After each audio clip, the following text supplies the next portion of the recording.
मैं कोई वरिष्ठ नेता नहीं हूँ, मैं पार्टी का कार्यकर्ता हूँ और मेरे खून में ही कांग्रेस है। यहाँ की जनता, जो आपकी चहेती जनता है, वो आपको विधानसभा में देखना चाहती है, विधायक के रूप में देखना चाहती है।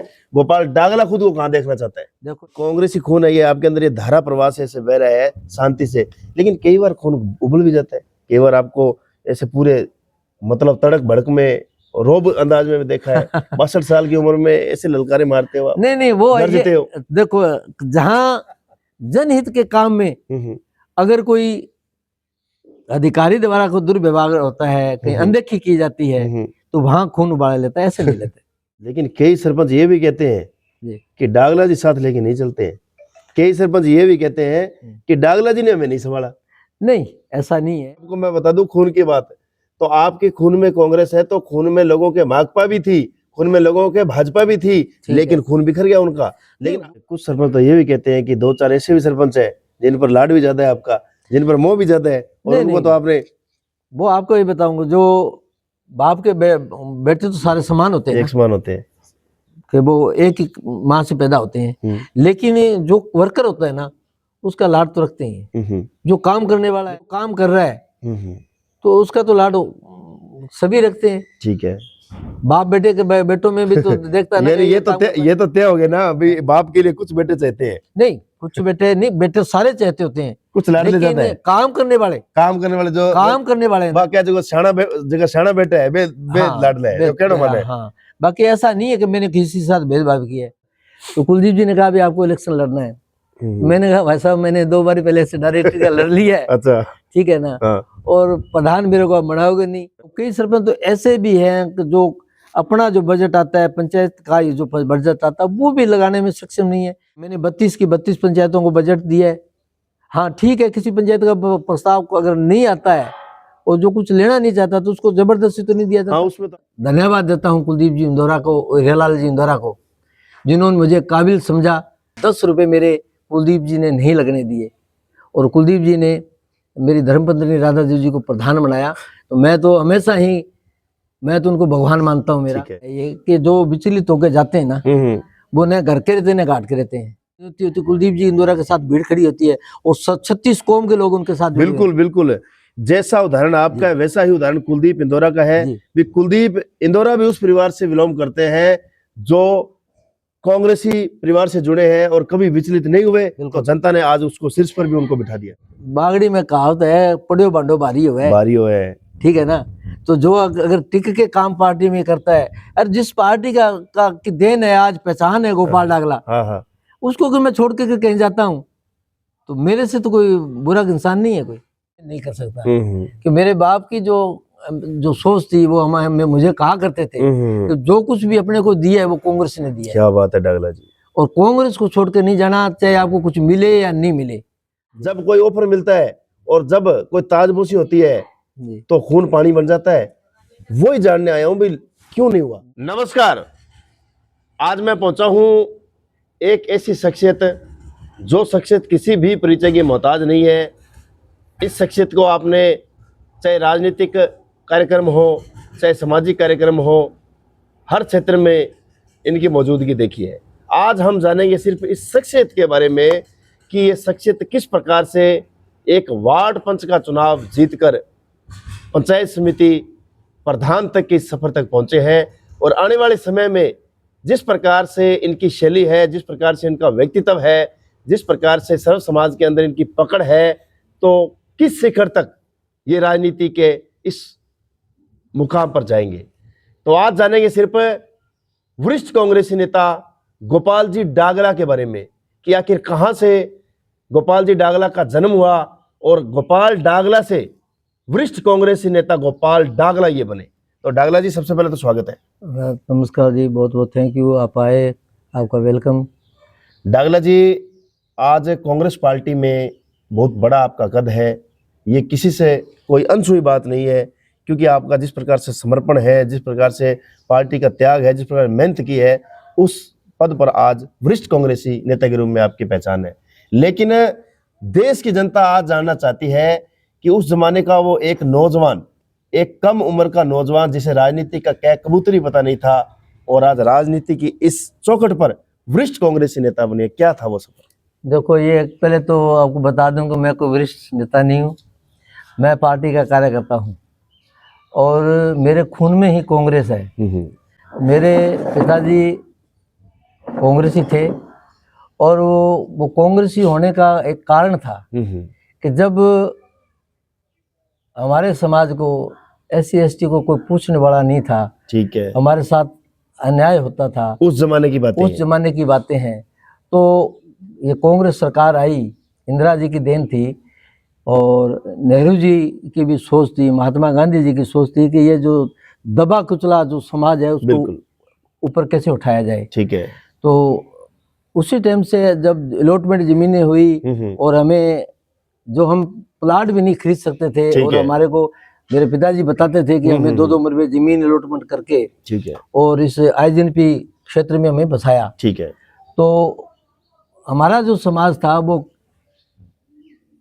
कांग्रेस पार्टी की तरफ उनका रुझान था, क्योंकि जो कुछ भी हमें दिया वो कांग्रेस पार्टी ने दिया। ठीक है। तो मेरा जो कहने का मतलब है कि हम कांग्रेस थे, ठीक है, और उसके बाद में जो विचारधारा जो कांग्रेस की थी उससे प्रभावित होकर के और आज तक का जो कारोबार चला, तो मैं आज तक ही कांग्रेसी हूँ, कांग्रेस की सेवा कर रहा हूँ, कोई बड़ा नेता नहीं हूँ।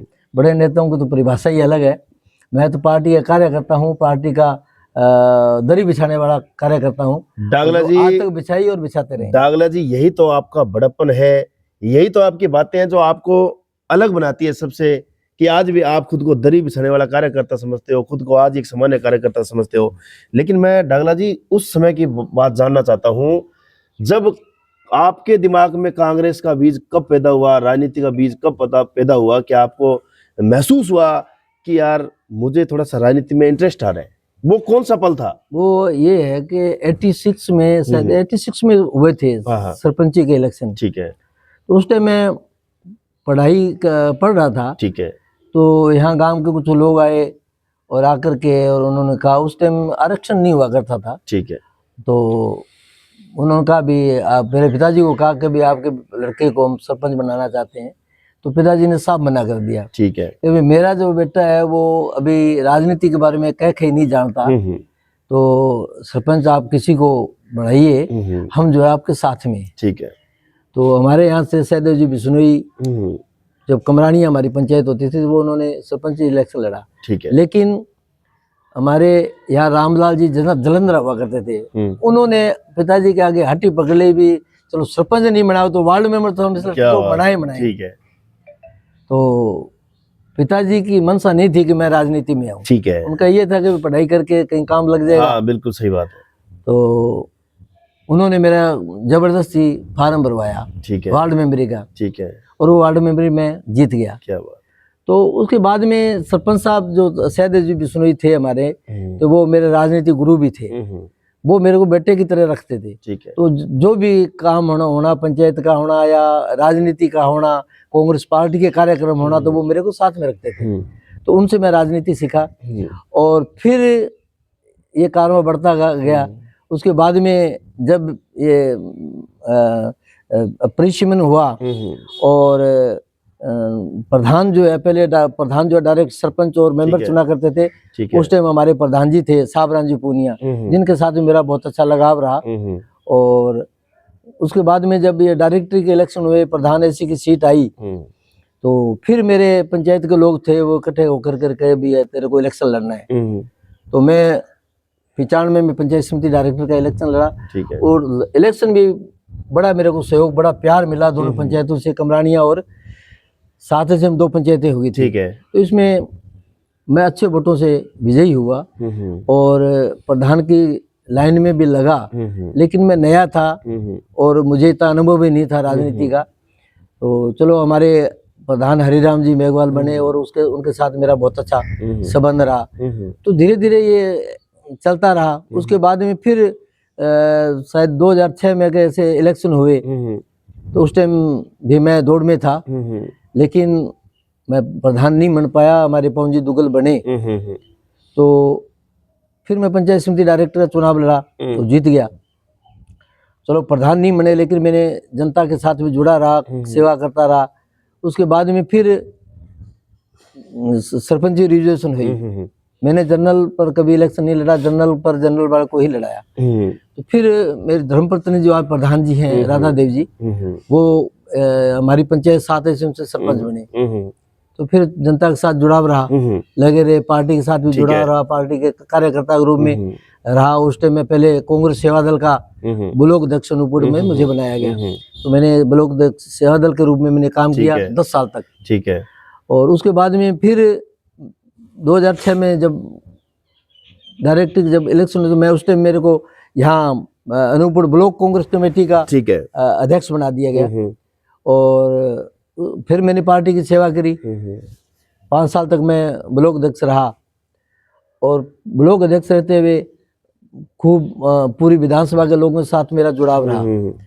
और उस टाइम हमारे विजय लक्ष्मी जी बिश्नोई और सुनील जी यहाँ का नेतृत्व करते थे। विजय लक्ष्मी विधायक थी, तो उनके साथ मेरा अच्छा रहा, पार्टी के साथ जुड़े रहे। और मैं प्रधान नहीं बन पाया, लेकिन लोगों की इच्छा थी कि भी फिर कभी मौका आएगा तो गोपाल को प्रधान बनाएंगे।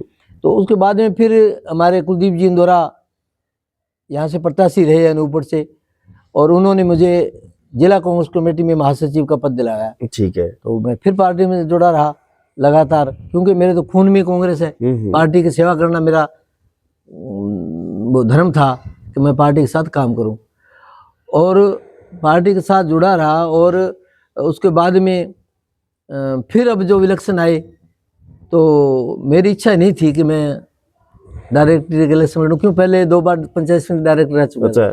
तो कुलदीप जी ने कहा भी आपको इलेक्शन लड़ना है। मैंने कहा भाई साहब मैंने 2 बार पहले से डायरेक्ट लड़ लिया है। अच्छा, ठीक है ना। और प्रधान मेरे को बनाओगे नहीं, तो ऐसे मैं डायरेक्ट का इलेक्शन नहीं लड़ूंगा। ठीक है। नहीं आपको इलेक्शन लड़ना है। मेरे को ये नहीं कहा मैं आपको प्रधान बनाऊंगा, नहीं आपको डायरेक्ट इलेक्शन लड़ना है। ठीक है। तो मेरे वाली ये जो सीट थी कमरानिया, और जहाँ मेरा पूरा लगाव है लोगों के साथ, तो कमरानिया और 7 पंचायत का एक वार्ड है जो जोन है मेरा। ठीक है। तो इसमें उन्होंने कहा भी यहाँ से इलेक्शन आपकी मिसेज को लड़ाएंगे, क्योंकि यहाँ महिला सीट थी। चलो ठीक है, मैं यहाँ से उनको लड़ा दो। फिर उन्होंने कहा नहीं आपको भी इलेक्शन लड़ना है। मैंने कहा एक सीट आप दे रहे हो, यहाँ से लड़ लेते हैं, और दूसरी जगह से क्यों लड़ा रहे हो? नहीं आपको बांडा और बांडा कॉलोनी से लड़ना है। ठीक है। तो वहां से भी मैं इलेक्शन लड़ा।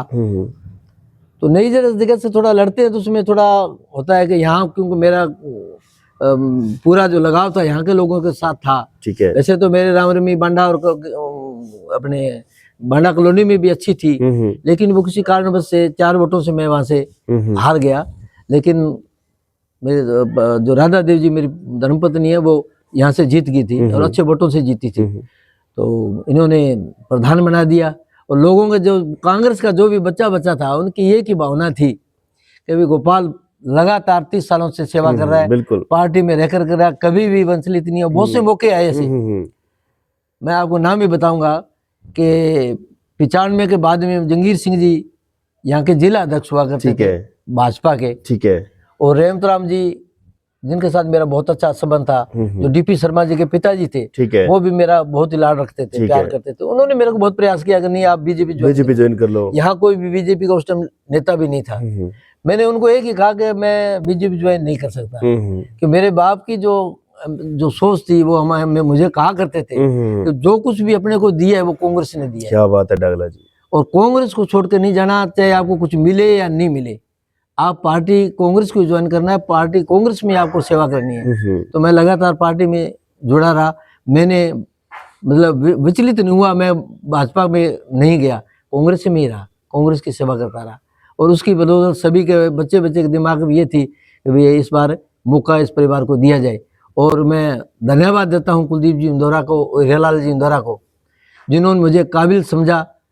और मैं इतना बड़ा पैसे वाला भी नहीं था कि भी किसी लालच में आकर के मुझे दिए। 10 रुपए मेरे कुलदीप जी ने नहीं लगने दिए। और कुलदीप जी ने मेरी धर्मपत्नी राधा देव जी को प्रधान बनाया।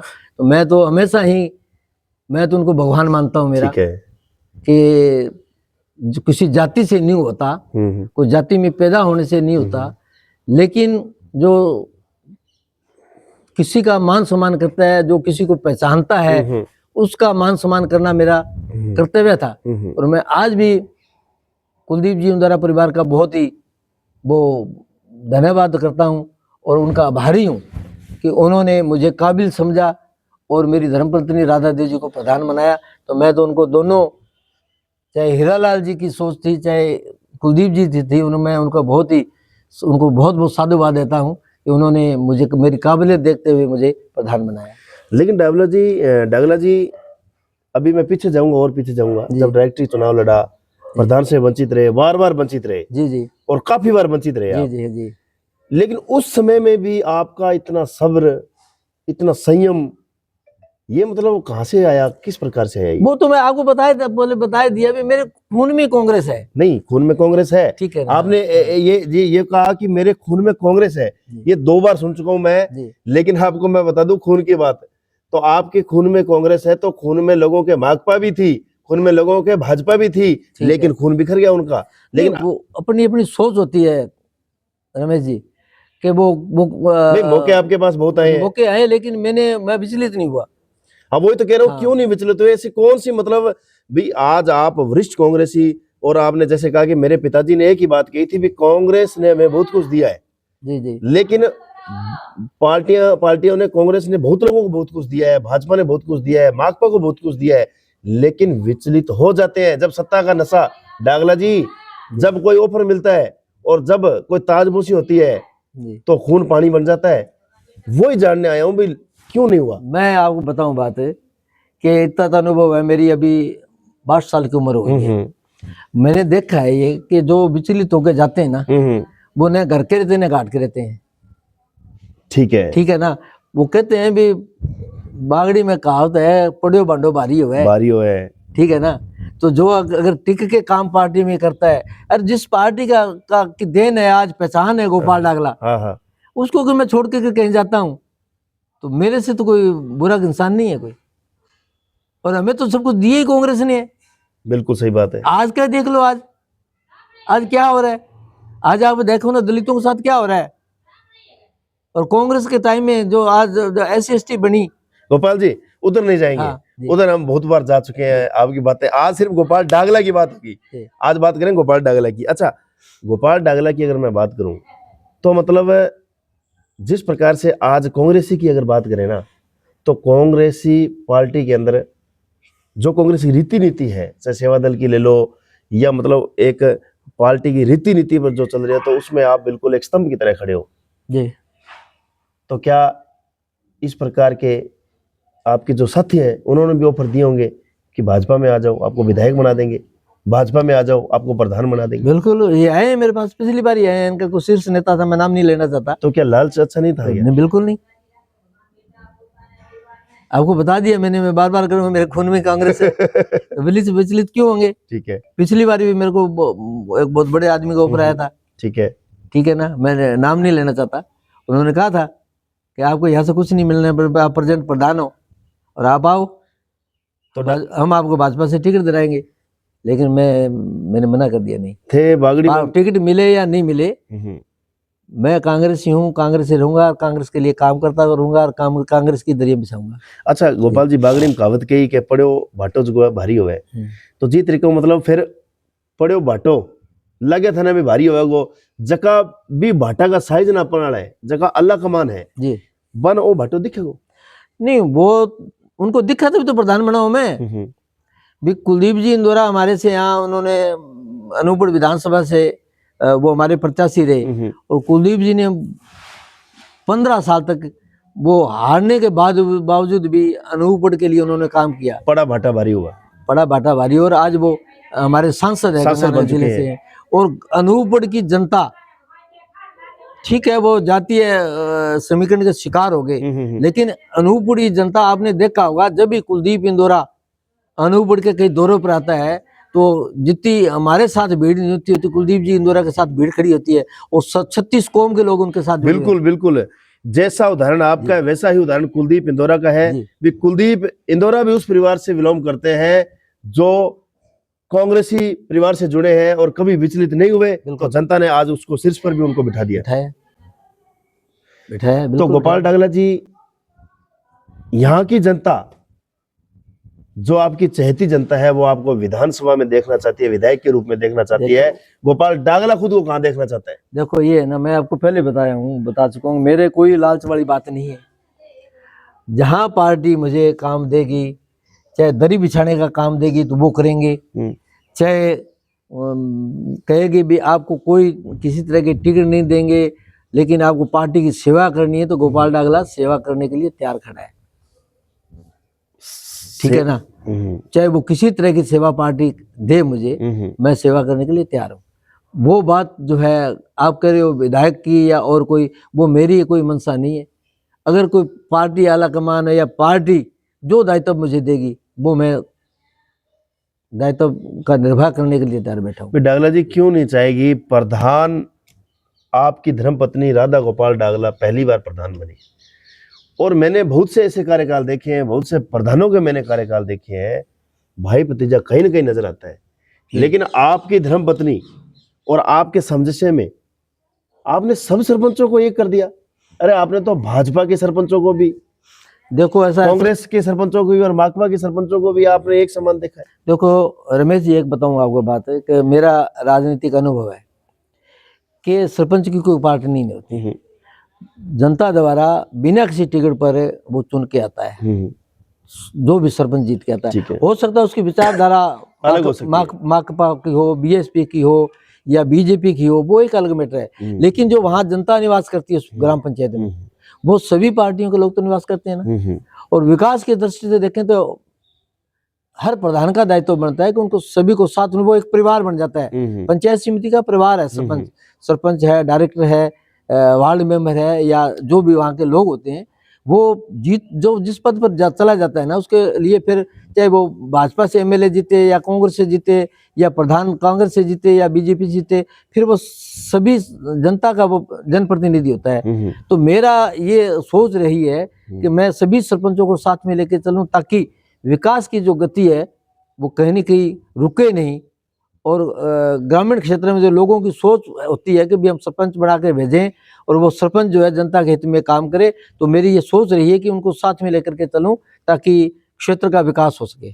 लेकिन कई सरपंच ये भी कहते हैं कि डागला जी साथ लेके नहीं चलते हैं। कई सरपंच ये भी कहते हैं कि डागला जी ने हमें नहीं संभाला। नहीं, ऐसा नहीं है। मेरा ये प्रयास रहा है कि मैं सभी सरपंचों को साथ में लेकर चलूं। अब कई सरपंच तो ऐसे भी हैं कि जो अपना जो बजट आता है, पंचायत का जो बजट आता है, वो भी लगाने में सक्षम नहीं है। आप पंचायत समिति में जाकर के देखिए कि मैंने 32 की 32 पंचायतों को बजट दिया है।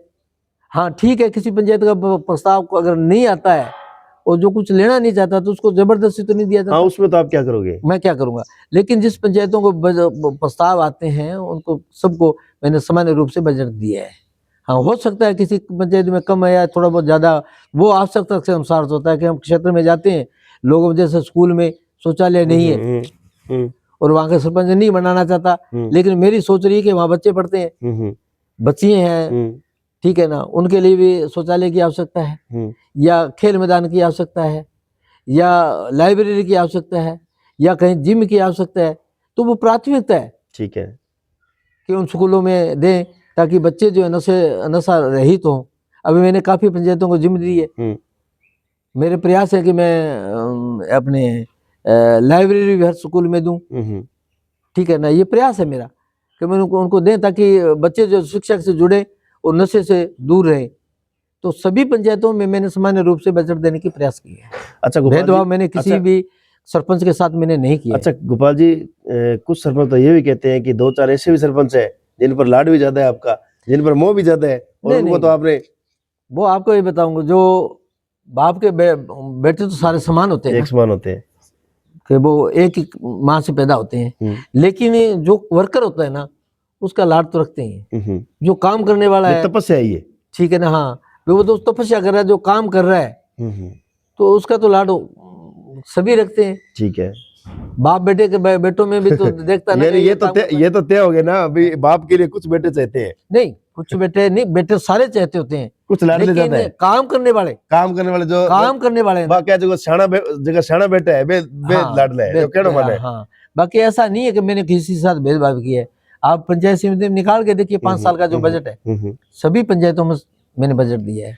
हाँ, ये थोड़ा हो सकता है कि किसी में कोई 5 लाख कम दे दिए, किसी में 5 लाख ज्यादा दे दिए, तो वो तो बिल्कुल इसीलिए होता है कि जहाँ डिमांड ज्यादा होती है, जहाँ काम पहले नहीं हुए हैं, वहाँ वो मांग करते हैं, उनको काम दिया जाता है। अच्छा डागला जी, कांग्रेसी खून है आपके अंदर, ठीक है, और कांग्रेसी खून है ये आपके अंदर, ये धारा प्रवाह से ऐसे बह रहा है शांति से, लेकिन कई बार खून उबल भी जाता है, कई बार आपको ऐसे पूरे मतलब तड़क भड़क में रोब अंदाज में देखा है 62 साल की उम्र में ऐसे ललकारे मारते हो, नहीं वो देखो, जहाँ जनहित के काम में अगर कोई अधिकारी द्वारा को दुर्व्यवहार होता है, कहीं अनदेखी की जाती है, तो वहां खून उबाल लेता है, ऐसे नहीं लेते।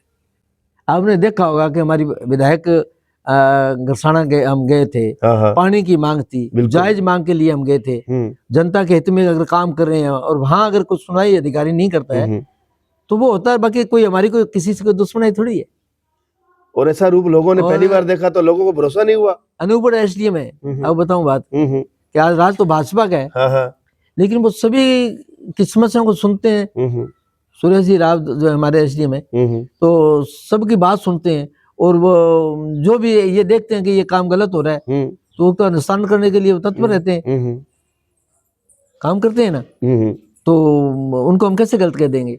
और जो आज सीट पर बैठा है, जो जिम्मेवार आदमी है, और वो जनहित का कोई काम है, उसमें कोई अनदेखी करे तो वहां तो खून उबाल लेगा। ठीक है, यानी जहाँ पर इस प्रकार की बात जमीर किया जाए तो वहां पर खून को उबलना चाहिए, उबलना भी चाहिए। ठीक है, फिर वो जमीर मार करके तो फिर राजनीति करे तो कोई मतलब नहीं है, कोई मतलब नहीं है। हाँ, ये बात है। तो डागला जी अब अंतिम सवाल रहेगा, गोपाल डागला को हमारी जनता ने लगभग जान लिया है, फिर भी आप राजनीति का अंत क्या होगा, किस शिखर पर खुद को देखना चाहते हैं, क्या है सपना आपका इस राजनीति की शुरुआत से लेके अंतिम यात्रा? मैं तो ये है कि मालिक मुझे सद्बुद्धि दे और मैं कांग्रेस पार्टी का 62 साल की उम्र में भी कार्य करता हूँ और मैं पार्टी के लिए काम करता रहूँ, और जो मेरे से लोग जुड़े हुए हैं उनसे भी मैं निवेदन करूँगा कि भाई आप जहाँ भी हैं, जिस पद पर भी हैं, वो पार्टी हित में काम करें।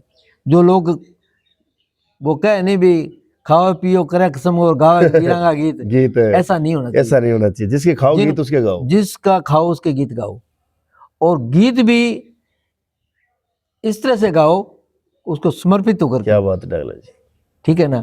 तो आज मैं पार्टी का कार्य करता हूं तो मुझे समर्पित होकर के काम करना चाहिए पार्टी के हित में। देख रहे हैं कि लोग उछल कूद करते हैं। जब पार्टी कांग्रेस का एक राज था उस टाइम उन्होंने राज को भोगा, और जो वक्त आया तो वो छलांग मार करके भाग गए। तो वो राजनीति के नहीं है, वो स्वार्थी लोग हैं जो स्वार्थ के लिए काम करते हैं। बिल्कुल ठीक है ना। उनको मैं पार्टी का कार्यकर्ता नहीं मानता। पार्टी कार्यकर्ता तो उसी को मानता हूं जो संयम रख करके ठीक है पार्टी हित में काम करे, पार्टी की विचारधारा को जिससे जुड़े हैं उस विचारधारा को आम जन तक पहुंचाएं, वो पार्टी का समर्पित कार्य करता हूँ। तो मैं तो ये चाहता हूँ, ईश्वर से प्रार्थना करता हूँ कि मैं कांग्रेस पार्टी का कार्य करता हूँ और पार्टी के प्रति समर्पित होकर समर्पित भावना से काम करता रहा हूँ, ये मेरी इच्छा है। शुक्रिया डागला जी। पूरे इलाके की जनता आपको देख रही है। होली का पर्व जो 2 दिन बाद आ रहे हैं, क्या संदेश देना चाहेंगे, क्या अपील करेंगे? मैं तो ये कहता हूँ कि ये हिंदू धर्म का सबसे बड़ा पर्व है होली, और होली रंगों का त्यौहार है। तो मैं सभी मेरे इलाका निवासियों को एक संदेश देना चाहूँगा कि इसमें भाईचारा रखें, प्यार प्रेम रखें, 36 कौम को साथ लेकर के होली मनाएं, और किसी तरह की जो मतलब लड़ाई झगड़े से दूर रह करके और इस धार्मिक पर्व को शांतिपूर्ण ढंग से मनाएं। ये मेरी सभी से मैं निवेदन करता हूँ। शुक्रिया डागला जी, थैंक यू सर। तो दोस्तों ये थे आज हमारे साथ वरिष्ठ कांग्रेसी नेता गोपाल डागला। हालांकि खुद को ये वरिष्ठ नहीं समझते हैं, ये सिर्फ खुद को एक सामान्य कार्यकर्ता समझते हैं, लेकिन इनके समझने से क्या होगा, इस इलाके की जनता जानती है कि कितने समर्पित भाव, कितने समर्पण भाव और किस प्रकार से कांग्रेस के झंडे को उस समय से उठाकर आज तक इस झंडे को लेकर खड़े हैं। जिस दौरान कांग्रेस पार्टी में से भी कई पड़ाव आए, जब कांग्रेस पार्टी यहाँ पर विकलांग हो चुकी थी, लेकिन गोपाल डागला जैसे उन कार्यकर्ताओं ने इस झंडे को मजबूत किया और आज कांग्रेस पार्टी का जो परचम है वो यह लहराया है। गोपाल डागला वार्ड पंच से इन्होंने शुरुआत की थी, जनता ने इनको सरपंच बनाया, जनता ने इनकी धर्मपत्नी को प्रधान बनाया और 62 होलियां खेल चुके हैं। और ये जो अब शायद जो 63वीं इनकी होली होगी, अब ये कैसी होगी, लेकिन जो जनता है वो विधानसभा की होली खेलकर इनके माथे पर एमएलए का रंग लगाना चाहती है, वो जनता को इंतजार है। लेकिन आप गोपाल जी डागला की शैली देखिए, बड़े मस्त अंदाज में इन्होंने कहा है कि मेरी कोई लालसा नहीं है, लेकिन लालसा जनता की होती है। बहुत बहुत धन्यवाद। इस वीडियो को ज्यादा से ज्यादा शेयर कर दें। आगामी फिर एक किसी वरिष्ठ, एक किसी जमीन से जुड़े हुए नेता से आपकी मुलाकात करवा